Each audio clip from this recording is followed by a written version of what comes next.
Hi, very good afternoon to you. It's Jim from Maverickstar Observatory. And it's been a few days since we've done an upload, but probably most of you have been focused on what has been going on in the Ukraine. And I've brought this to your attention a few times about the doomsday clock. You know, it's set at 100 seconds to midnight.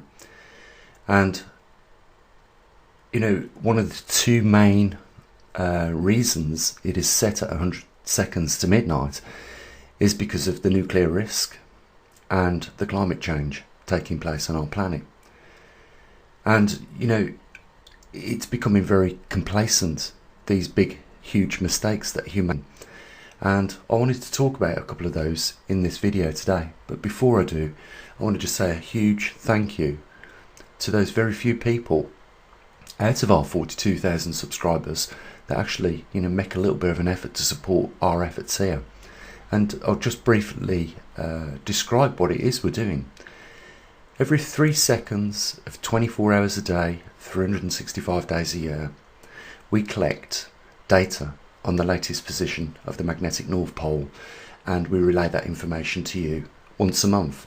And we've been discussing whether we should now do it twice a month as we get closer to, you know, that 40-degree mark, which is probably only 12 months away.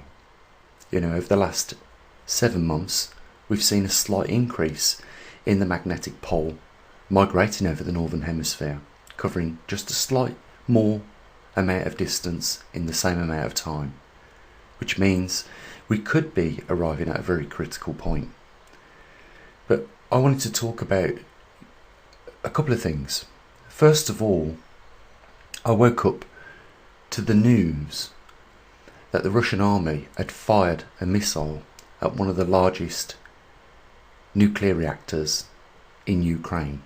Actually, it is one of the largest nuclear reactors, and not just in Ukraine, but in Europe, housing, I think, 6 reactors on one facility. You know, it is mind-boggling to think why they would do such a thing.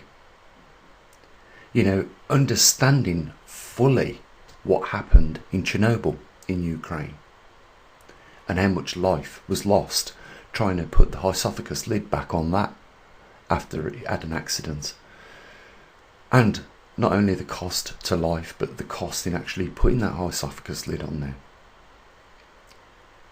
If they had been successful in blowing up that reactor, or any one of those 6 reactors, it would have been not just an environmental catastrophe, which would have dwarfed Chernobyl by about 10 times, but it would have been, you know, a bizarre act on any logic, human reasoning.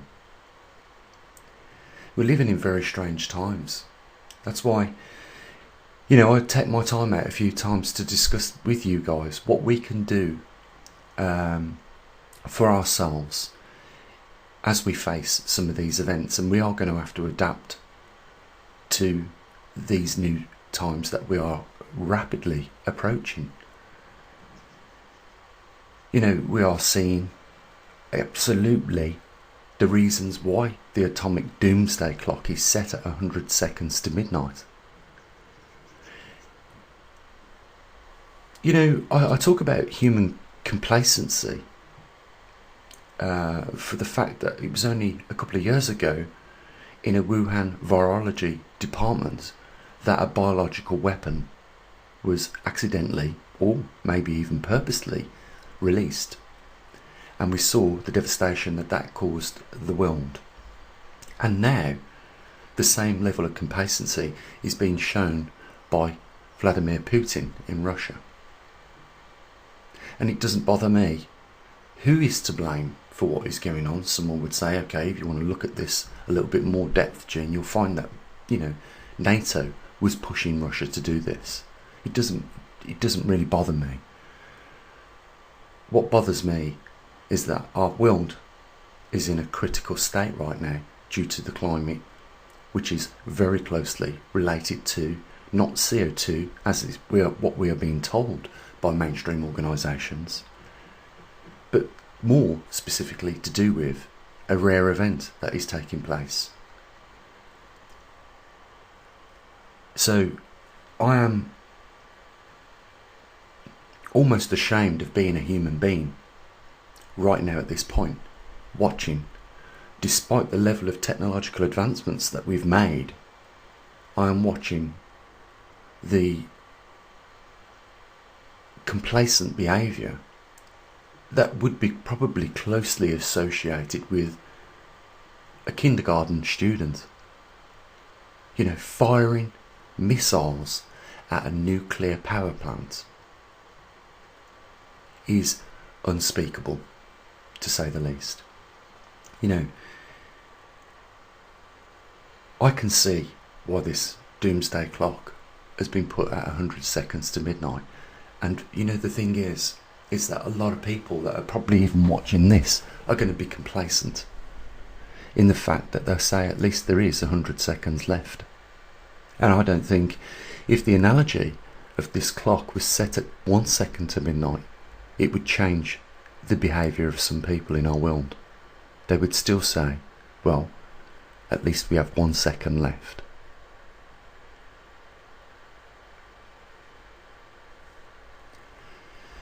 We don't know what really is going to happen next. We don't know what is going on in the Russian leader's mind. But for sure, we know that he doesn't mind killing tens of thousands of people and displacing over 1 million people now from Ukraine to neighbouring countries. And that he has even suggested, and you'll agree with me, what he said when he said that any interference by outsiders would bring upon them something that they'd never witnessed before ever in their history, was a threat of nuclear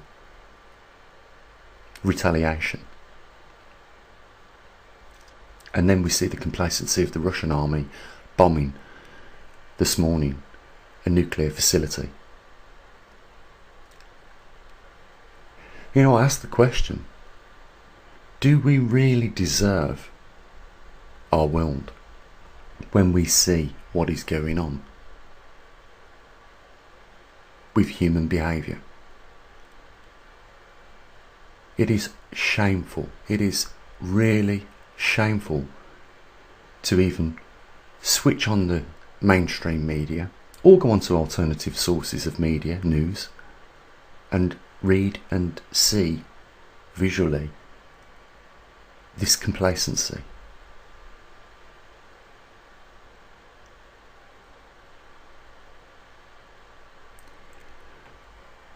We really have to take precautionary measures ourselves on the back of these things that we are seeing take place, and it is time to start making some preparations for the just in case moment.